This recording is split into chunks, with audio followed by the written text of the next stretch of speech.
না, আমি কোনো কথা শুনবো না। দেখো, আমি গাড়ি বুক করে দিয়েছি, তোমরা শিমুলতলায় যাচ্ছই। নিমেষে এক ঝড়ে এক সে শান্ত যেন শরতের আকাশ, অন্য সে চঞ্চল বুনো নদীর উচ্ছ্বাস, জোড়া শালিকের মতো শুনছো?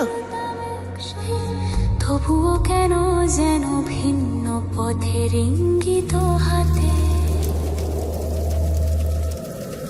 দিনের আলোয় এক রাতের আধারে ভিন্ন যেমন চাঁদ আর সূর্য, তবু একই গগনে লীন। একজনের চোখে জল, অন্য জনের চোখে আগুন, একজনের বুকে ভয়, অন্য জনের মনে ফাগুন।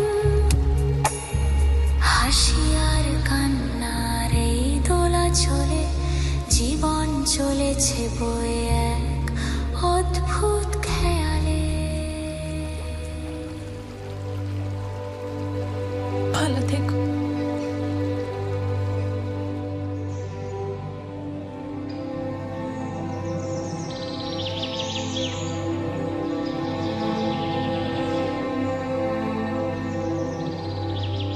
জয়ী, আয় জয়ী, হ্যাঁ, এদিকে আয়, কথা আছে।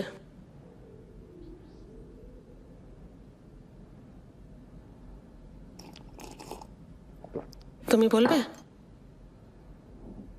ঠিক আছে, বস। বলো।